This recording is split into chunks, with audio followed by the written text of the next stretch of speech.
ताज़ा खबर के दर्शकों का स्वागत है, देशवासियों का स्वागत है, भारतवासियों का स्वागत है। आज हम मौजूद हैं दिल्ली के रामा विहार क्षेत्र में और रामा विहार क्षेत्र में भी हम भारतीय नेत्रहीन कल्याण परिषद नेत्रहीन आश्रम के सामने मौजूद है। ये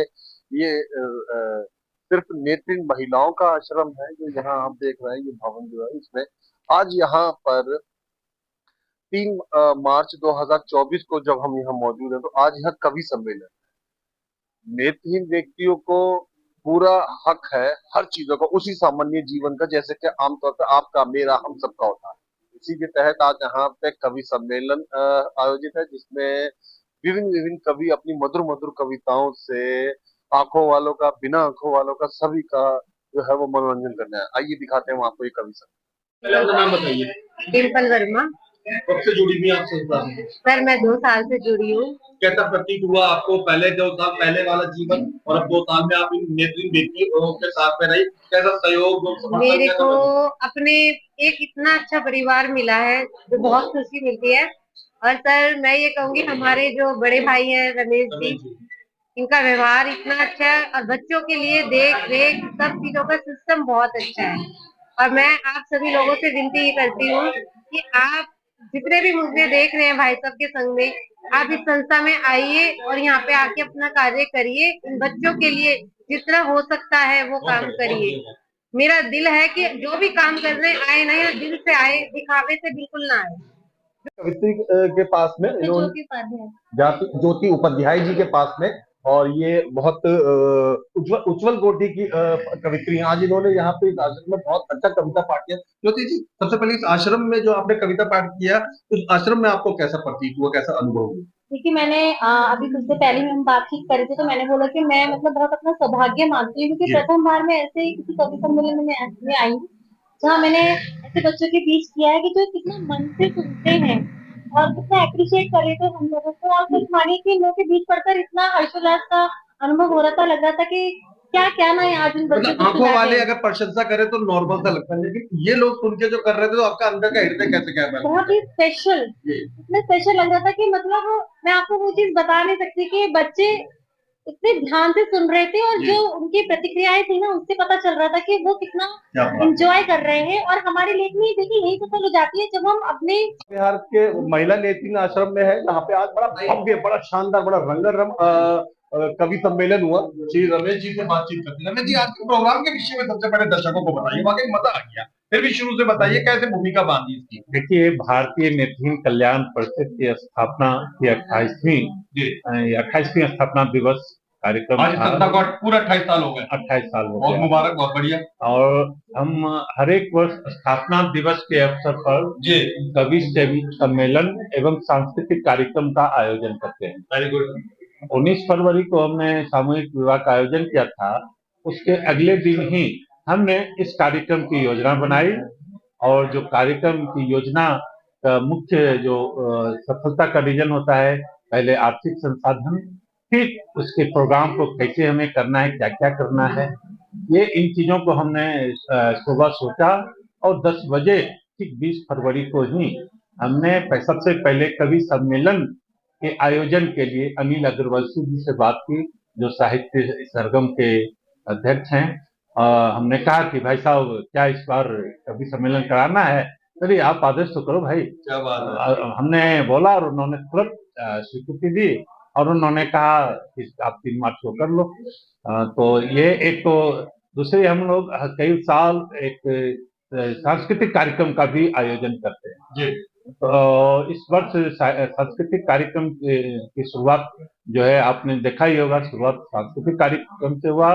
उसके बाद आप आश्रम की छात्राओं ने बड़ा सुंदर स्वागत गान गाया। हाँ, उसके बाद कवि सम्मेलन का आयोजन हुआ।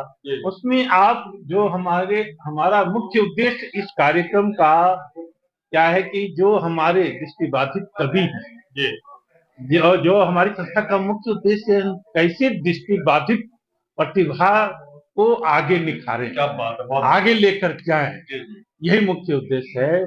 उसी उद्देश्य की कड़ी में ये कवि सम्मेलन का आयोजन हुआ था। और आप देखे होंगे दृष्टिबाधित कवि थे, जिनमें से आपको कम उनकी काव्य नहीं लगी होगी।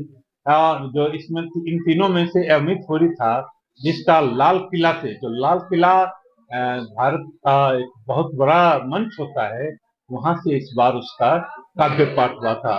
और मैंने उसको मंच की शुरुआत की थी। क्या बात। प्रथम कार्यक्रम उसका हमारे ही मंच से हुआ था और वो आज राष्ट्रीय स्तर का एक कवि गजलकार बन गया। तो ये जो हमारे संस्था का मुख्य उद्देश्य जो आप देख रहे होंगे, ये यही है।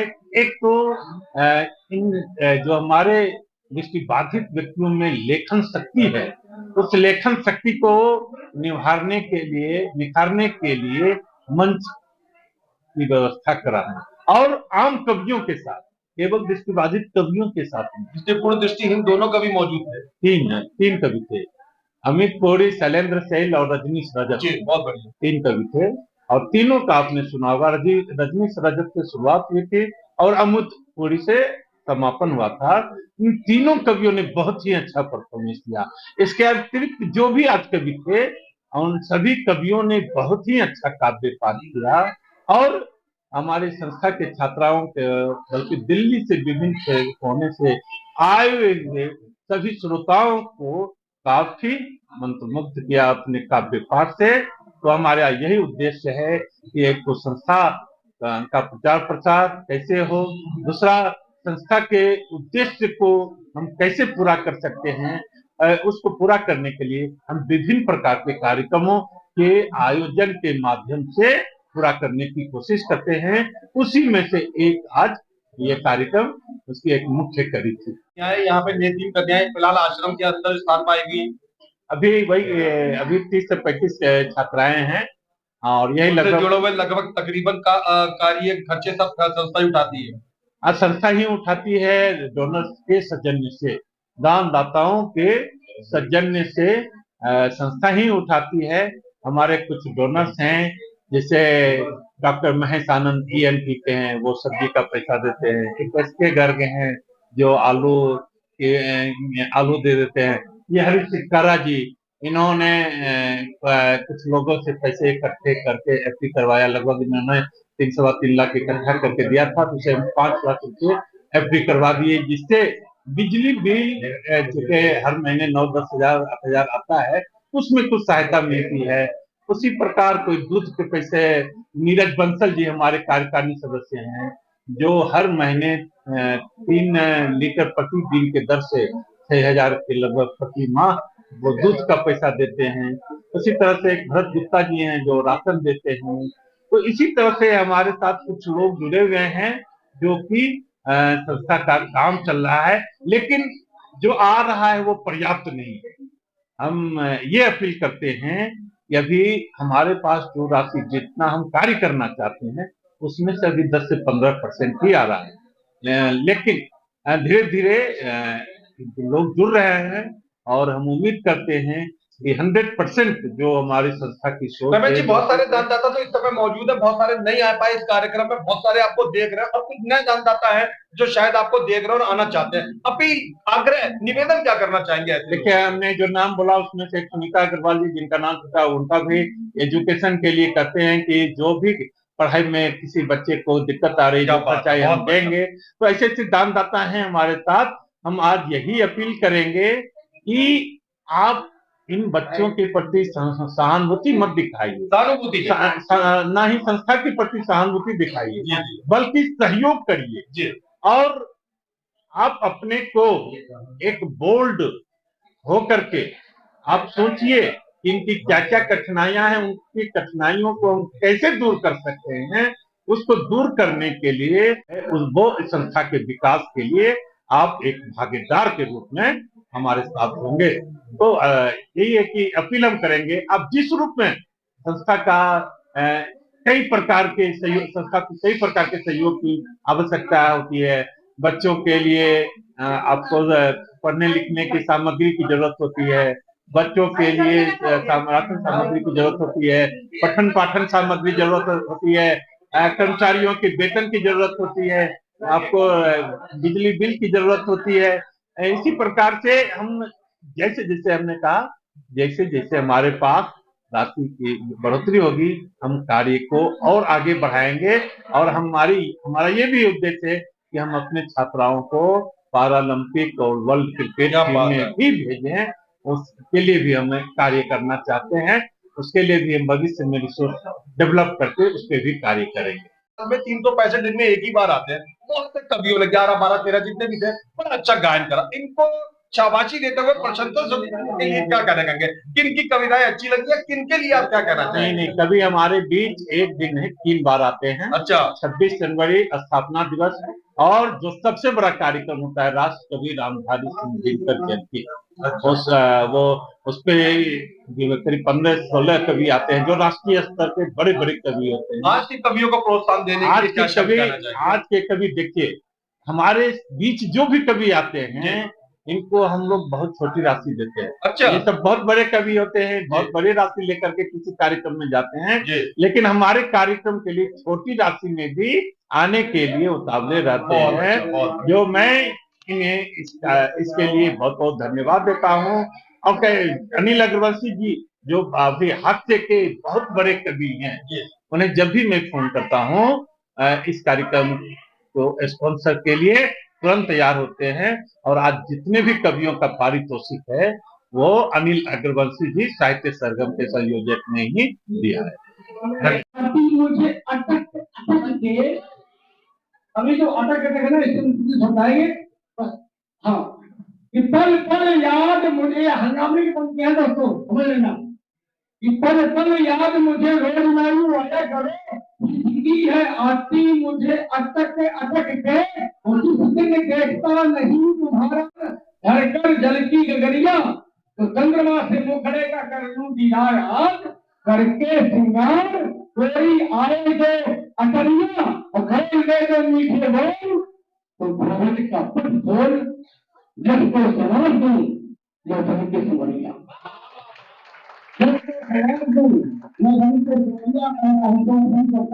हरीश जी हमारे पास मौजूद है। मैं आपको एक बात बता दूं, कमिश्नर में नेटिव आश्रम में मौजूद है जहाँ महिलाएं छुट्टियां रहती है और बहुत से लोग मदद करते हैं, अच्छा काम कर रही है, पढ़ती है वगैरह। तो मैं कितनी भी आपको अच्छी अच्छी मीठी मीठी बातें बता दूं, हकीकत ये है कि कोई भी नेतृत्व आश्रम बिना आर्थिक सहायता के चल नहीं सकता। ये है हरीश जी वो शख्स, राजा हरिश्चंद्र के अवतार, जो इस संस्था को मदद करने के आर्थिक रूप से मदद करते रहते हैं। अपने सहयोग के विषय में बताइए। मैं सबसे पहले तो आज इस नेत्रहीन संस्था का स्थापना दिवस है, उसके लिए रमेश सर के अदम्य साहस को, परिश्रम को, इनकी ऊर्जा को नमन करता हूं और इनको बहुत बहुत बधाई देता हूं आज के 28वें इनके स्थापना दिवस पर। और जो रमेश जी ने अपील की है अपने, बहुत बहुत यथार्थ अपील है वो। ये संस्था को हम 7 साल से निरंतर आगे बढ़ता देख रहे हैं, लेकिन कोई भी आप कदम उठाते हैं तो उसके लिए आपको आर्थिक सहयोग की हर पल जरूरत होती है। तो रमेश जी की जो अपील है उस पर आप बहुत ट्रांसपेरेंट तरीके से आप ये सारी व्यवस्था को आप देख सकते हैं। अगर आप इस संस्था से जुड़ते हैं और संस्था से आप आके इसका अवलोकन करते हैं तो आप निरंतर देख सकते हैं कि कोई भी चीज जो है आप डोनेट करते हैं, कोई भी चीज हो, वो एकदम सार्थक यूज में आती है। जो आपका एक एक पैसा जो है वो बच्चों के विकास में, उनकी शिक्षा में, उनके मतलब फुल ट्रांसपेरेंसी है, कोई हाइडन वर्क नहीं है। आप अपना 4 पैसा लगा के और आके देख लीजिए कि कहाँ लगा। वो पैसा फलीभूत होता है। बच्चों का जन्म से, जैसे बच्चे जो यहाँ पे इनके पास आते हैं उनसे एक पैसे का भी सहयोग कहीं से भी नहीं लिया जाता। सारी ये संस्था और हम जैसे कुछ डोनर्स जो आगे फिर कुछ लोगों को जोड़ते हैं, उन्हीं के माध्यम से संस्था चलती है। कोई सरकारी एड नहीं आती है। तो इसमें आप जो भी जोड़ते हैं तो आप अपना लोक, आपका परलोक, दोनों चीजों में आप अपनी अपनी हेल्प करते हैं। तो ये चीजों का आप मान के चलें कि आप जैसे सहानुभूति नहीं चाहिए इन लोगों को। ये लोगों से हम लोग ऊर्जा लेने आते हैं। इन लोगों को हमारे से कुछ नहीं चाहिए। ये लोग हम ही बल्कि अपने आप को यहाँ के गौरवान्वित महसूस करते हैं, अपने आप को आह्लादित महसूस करते हैं, आपको अपने आप को ऊर्जा देने के लिए आते हैं।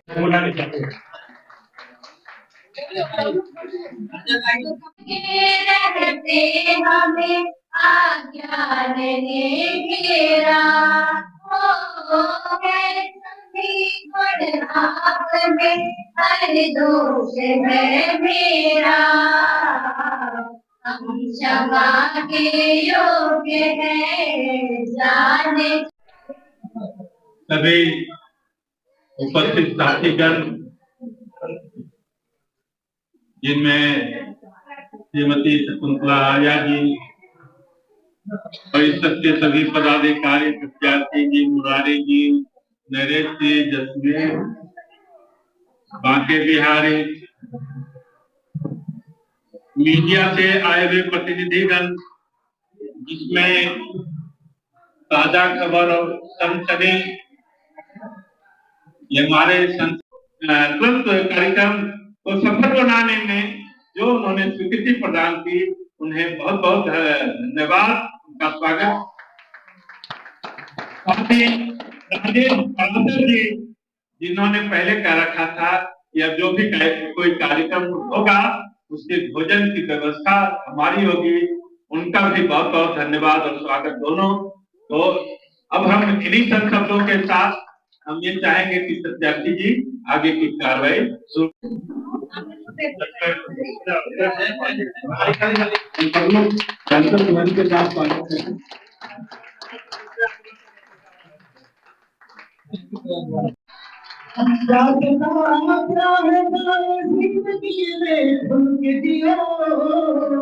क्या पता क्या है जिंदगी में भूल के जियो, मौज लो यारों इसी जवानी में, मौज लो बार-बार होगा, लेकिन क्या करें वो आ ही जाता है।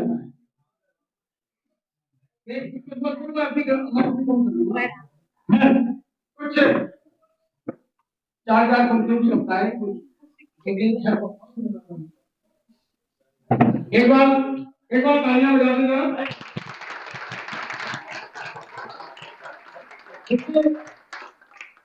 और काम की बातें हो रही है यहाँ पर, मैं अपना काम करके कभी पढ़ूंगा। और ये है कि बन जाऊं मोहन तुम्हारे लिए आज मैं, बन जाऊं बना लो तुम अपनी ही।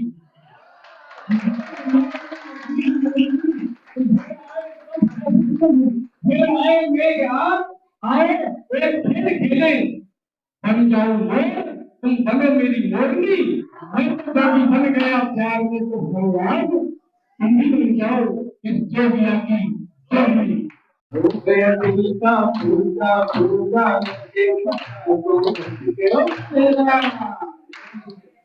हम गाते थे और हम गाते थे तो रामपुरा जी गाते थे, तेरा नाच जाए तेरी माँ नहीं है। 48 साल बाद 48 साल बाद एक जगह में लाइन में लगा था पूजा की मंदिर, उसके मेरे सामने एक सफेद लंबी चोटी वाली महिला है, बहुत लंबी चोटी। मैंने सोचा भी कि राम दुलारी अब तो पूरी हो गई होगी, मेरी तरह मैं भी काम तो होगी। तो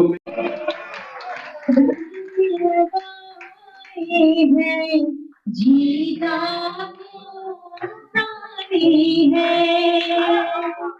हर रंग गुलाबी है, हर रंग गुलाबी है।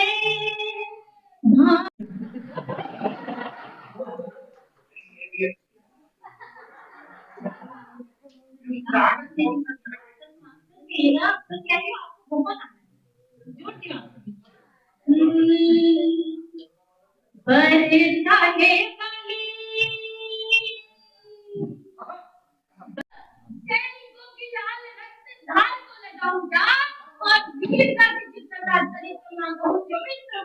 पवित्र